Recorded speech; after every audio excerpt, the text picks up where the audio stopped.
Sometimes, it's really hard for me to think back and remember where my taste in games comes from.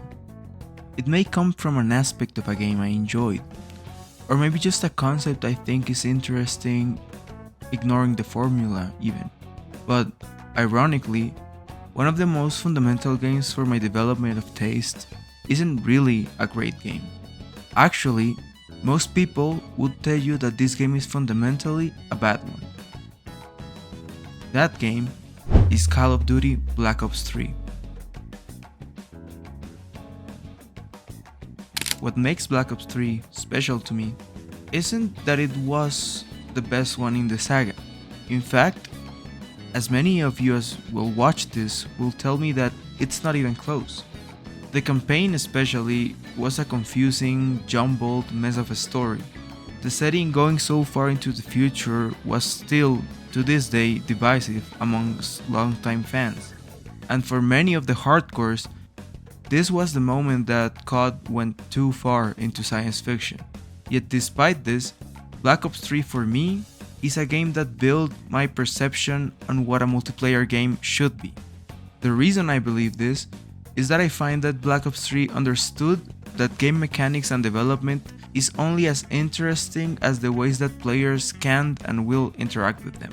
Instead of focusing on a realistic shooter or a military fantasy, this COD almost felt like a sandbox that was filled with systems that fed upon the creativity of the players. I will be dividing this retrospective in two parts. One talking about the multiplayer side of things and one talking about the zombies, because I think both of them did good things and bad things, and both of them deserves to be looked at. The multiplayer, which was a big part of me and my friends' experience with the game, was one of the showcases of this philosophy. Ignoring the fact that the paid weapons were a whole problem to themselves, at first glance, this was just another Advanced Warfare, a futuristic shooter with little to no depth and maintaining the same formula that COD has always kept. This game implemented wall running and jetpacks and many other mechanics.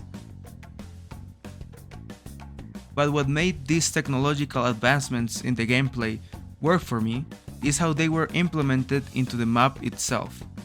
While previous titles of the series often revolved around learning sidelines, gaining the positioning, and finding the most optimal routes, especially in more competitive game modes, Black Ops 3 still had these elements, but it now implemented 3 dimensions that the player could move in.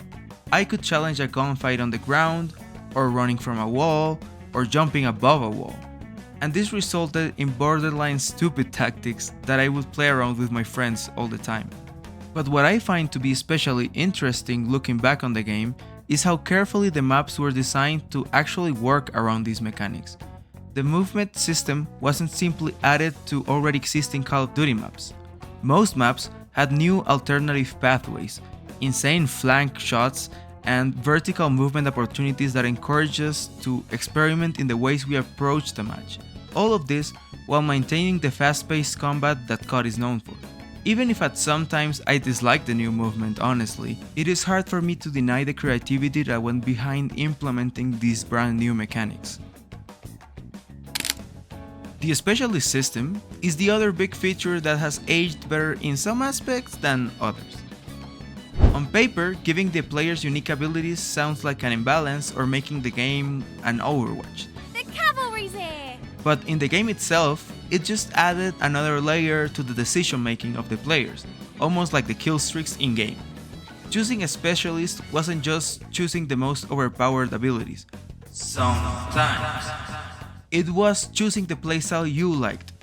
Some, like Spectre, rewarded aggressive, closed-focused gameplay, while others, like the Prophet, rewarded patient flanking and long-distance combat.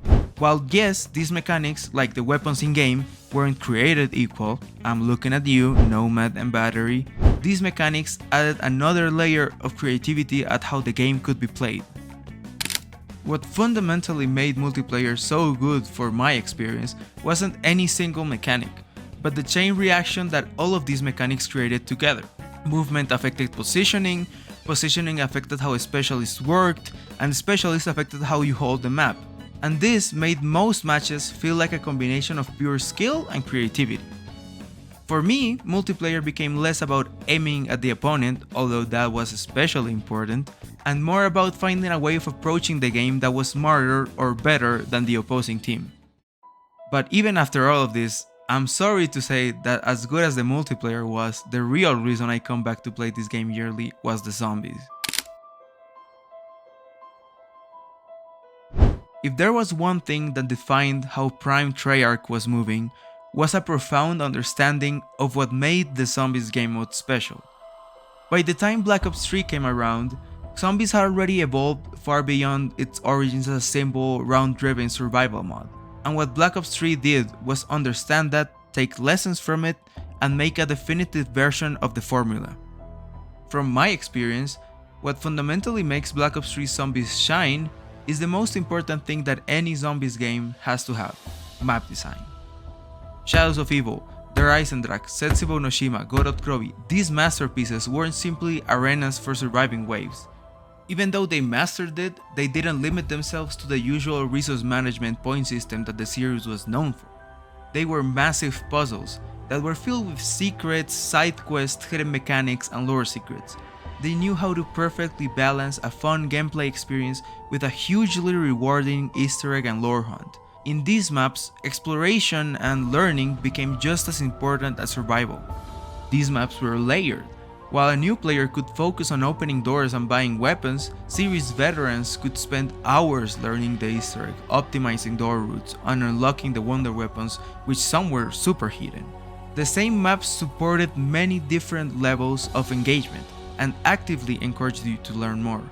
Der Eisendrache is the best example of this philosophy, and dare I say it is the greatest map in Call of Duty Zombies history. The simple objective of killing the stone dragons is at first simple enough to understand, but right below it exists an absurd amount of depth. The bow upgrade quest, the time machine, the Easter egg, even secret melee weapons. The progression system was perfect. It created a map that I play to this day constantly with my friends, and I find looking at it from the outside that it's not even from nostalgia. It is just a genuinely fun and good map. Another reason Black Ops 3 Zombies became so beloved is because of how polished it all feels.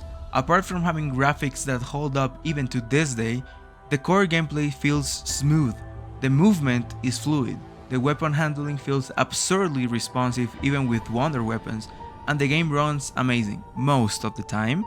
Even I find Gobblegums created new layers of customizability to play the game. And while yes, they are absurdly overpowered if you have the money, they undeniably increased the variety of ways you could experience the game. While some runs could be focused on efficiency and speed through games like Perkaholic and Shopping Free, others could be done entirely with the base game and still have the same amount of fun. On the lore side of things, Black Ops 3 thrives because of how it understood community knowledge. Unlike many of the games that reveal the whole lore upfront, Zombies thrived because players worked together to uncover its mysteries. Even after making the game more accessible, Easter egg hunts became huge events, some which even I participated in. Everyone from YouTubers to forums to Reddit to streamers were involved in this all-encompassing investigation. This aspect of the game had a huge impact on its culture. Entire communities and my friend group formed around solving Zombies map, discovering even the tiniest of Easter eggs and developing mechanics and strategies. For me, the strongest memories I have with the game are staying up late trying to solve revelations with my friends in a voice chat, watching the lore unfold in real time. And this is an experience entirely unique to this series, and to this game especially. But then there came the bomb that was Zombie Chronicles, which for me cemented BO3's legacy, a complete love letter to original zombies, bringing almost every beloved and classic map to the modern age. It allowed new players to experience these old maps in a much more accessible and nowadays super cheap way, while allowing older players to relive these experiences adapted to the smoother systems of BO3. The result of these pieces working together is arguably one of the most complete zombie modes to ever be made. Through making this video, I myself have realized that What makes this game so special to me isn't that every part of this game ever was or will be perfect. Only I know how I have raged at this game. But that it was ambitious, and because of it, it created something truly special. Multiplayer pushed movement systems and the setting as far as it had ever gone. Zombies expanded and mastered the formula, as well as adding every map they could even manage. Even when some, if not all of these ideas were and still are extremely controversial, from playing it at the time, more so than even today, you could feel the passion and creativity that the developers put behind it all. In my experience, Black Ops 3 represents a game that showed me that multiplayer games could be as deep and as rewarding as single player games.